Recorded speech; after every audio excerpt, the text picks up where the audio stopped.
जय श्री लक्ष्मी नारायण।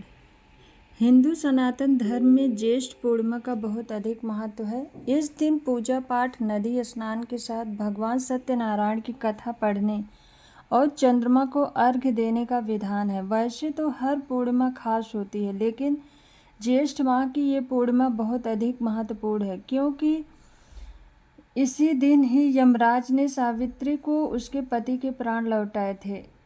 इस बार साल 2024 में ज्येष्ठ मास की पूर्णिमा 21 जून को है।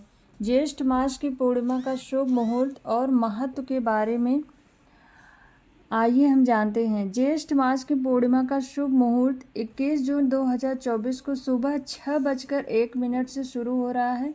वहीं इस तिथि का समापन 22 जून 2024 को सुबह 6:37 पर होगा। इस पूर्णिमा पर स्नान दान करके पुण्य कमाया जाता है। ज्येष्ठ मास की पूजा का शुभ मुहूर्त 7:31 से सुबह 10:38 तक रहेगा। जून में ज्येष्ठ मास की पूर्णिमा आती है, जिसे वट पूर्णिमा भी कहा जाता है। इसी दिन व्रती लक्ष्मी नारायण की पूजा के साथ साथ सुहागिनी पति की लंबी आयु के लिए बरगद के वृक्ष की उपासना करती हैं। वट पूर्णिमा का व्रत सुख, सौभाग्य, धन, पति की दीर्घायु के लिए किया जाता है। ज्येष्ठ मास की पूर्णिमा पर क्या करना चाहिए? ज्येष्ठ मास की पूर्णिमा पर गंगा, नर्मदा या किसी पवित्र नदी के जल से स्नान करना चाहिए। इस दिन सूर्य भगवान को अर्घ्य देकर भगवान विष्णु और महालक्ष्मी का दक्षिणावर्ती शंख से अभिषेक करना चाहिए। मिठाई का भोग लगाना चाहिए और धूप दीप जलाकर ओम नमो भगवते वासुदेवाय मंत्र का जप करना चाहिए और आरती पढ़ना चाहिए। इस दिन आप हनुमान चालीसा का पाठ करें और गायों की विशेष रूप से सेवा करनी चाहिए। ज्येष्ठ पूर्णिमा व्रत का महत्व क्या है? पूर्णिमा पर लक्ष्मी नारायण का व्रत करने का बहुत ही अधिक महत्व है। भगवान विष्णु की पूजा करने से सभी सांसारिक दुखों का नाश होता है और सुखों की प्राप्ति होती है। इस दिन पवित्र नदियों में स्नान करने, व्रत एवं दान करने से पुण्य फलों की प्राप्ति होती है। इस दौरान चंद्रमा से जुड़ी चीज़ों का दान करने से कई तरह के लाभ प्राप्त होते हैं। आप सफ़ेद वस्त्र, शक्कर, चावल, दही या फिर चांदी का दान कर सकते हैं। माना जाता है कि इससे कुंडली में चंद्रमा की स्थिति मजबूत होती है और जीवन में सुख समृद्धि बनी रहती है। पूर्णिमा के दिन चंद्रदेव अपनी पूर्ण कला से युक्त होते हैं, जिसका प्रभाव सीधे व्यक्ति के मन और शरीर पर पड़ता है। इस दिन चंद्र पूजन से व्यक्ति की मानसिक और आर्थिक स्थिति ठीक होती है, क्योंकि ज्योतिष में चंद्रमा को द्रव्य और मन का कारक माना गया है। पूर्णिमा व्रत की पूजा विधि: इस दिन सूर्योदय से पूर्व स्नान करके उगते हुए सूर्य को जल दें।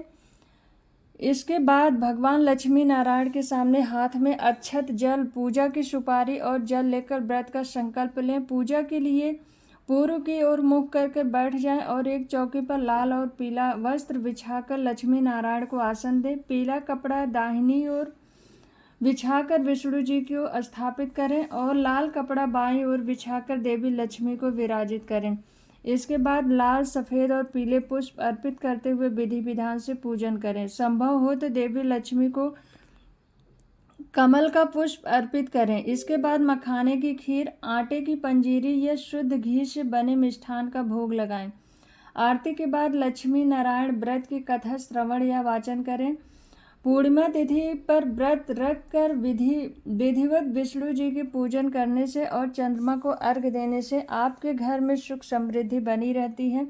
यह तिथि माँ लक्ष्मी को अत्यंत प्रिय होती है, इसलिए इस दिन श्री हरि के साथ लक्ष्मी जी का पूजन करने से दरिद्रता का नाश होता है। धार्मिक मान्यता है कि व्रत के प्रभाव से मनुष्य की समस्त कामनाओं की पूर्ति होती है और इस व्रत को करने से धन संपत्ति, सुख, सौभाग्य में वृद्धि होती है। इस व्रत को गृहस्थ ही नहीं, अविवाहितों को भी करना चाहिए।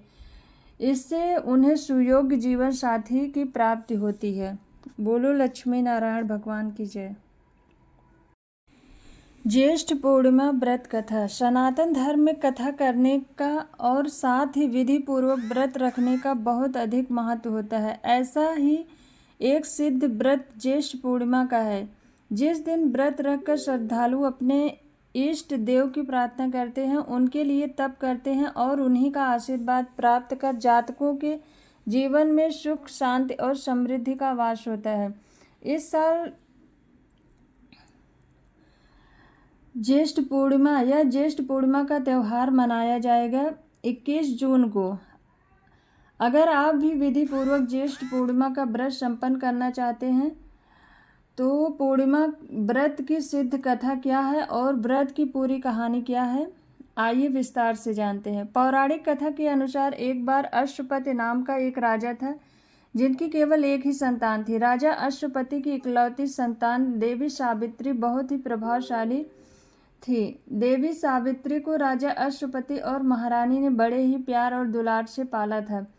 फिर जब लाडों से पली बढ़ी सावित्री विवाह योग्य हुई, तब राजर्षि अश्वपति ने सावित्री से अपने लिए वर चुनने को कहा।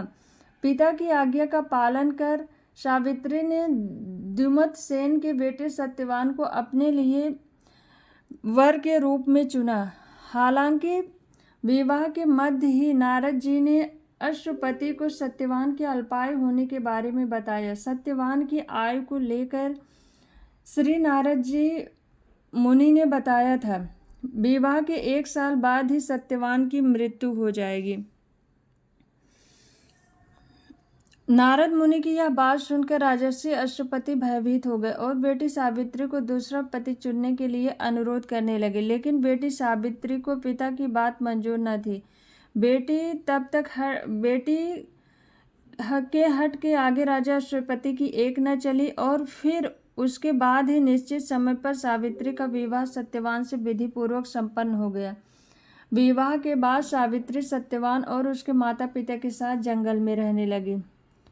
देवी सावित्री अपने पति सत्यवान की लंबी आयु के लिए रोज ही विधिवत तरीके से व्रत रखने लगी। लेकिन जब नारद मुनि की भविष्यवाणी के अनुसार जब सत्यवान के जीवन का अंतिम दिन आया, तो उस दिन सावित्री भी उनके साथ लकड़ी काटने गई। लकड़ी काटने के लिए सत्यवान एक पेड़ पर चढ़ने लगे, तभी उनके सिर में तेज का दर्द हुआ। दर्द के करा कर सत्यवान पेड़ से नीचे उतरे और एक घनी छाया वाले बरगद के पेड़ के नीचे पत्नी सावित्री की गोद में लेट गए। पत्नी की गोद में लेटे लेटे ही सत्यवान ने अपने प्राण त्याग दिए। फिर उसके बाद सत्यवान के प्राण लेने के लिए यमराज का आगमन हुआ। जब यमराज सत्यवान के प्राण लेकर जाने लगे तो सावित्री भी उन्हीं के साथ चलने लगी। यमराज ने देवी सावित्री को बहुत मना किया, लेकिन सावित्री के प्यार और समर्पण के आगे यमराज की एक भी न चली।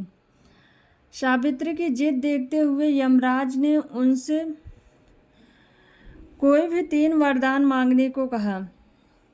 यमराज द्वारा कही गई शर्त की ये बात सुनकर सावित्री ने 100 पुत्रों की माता बनने का, अपनी कोख से जन्म देने का वरदान मांग लिया। लेकिन यमराज द्वारा दिया गया यह वरदान तभी पूरा होकर फलित होता जब यमराज अपने पति सत्यवान को जिंदा कर देते। अब यमराज सावित्री को दिए गए अपने वचन से बंधे हुए थे। उसी वचन का मान रखते हुए उन्होंने सावित्री के पति सत्यवान के प्राण दोबारा लौटा दिए। प्राण लौटाने के बाद सत्यवान फिर से जीवित हो उठे। तभी से सभी सुहागिन महिलाएं हर साल ज्येष्ठ पूर्णिमा के दिन ये सिद्ध व्रत रखती हैं, ताकि उनके भी पति की आयु लंबी हो और उन्हें सुख दाम्पत्य जीवन का आशीर्वाद प्राप्त हो। बोलो सावित्री देवी की जय।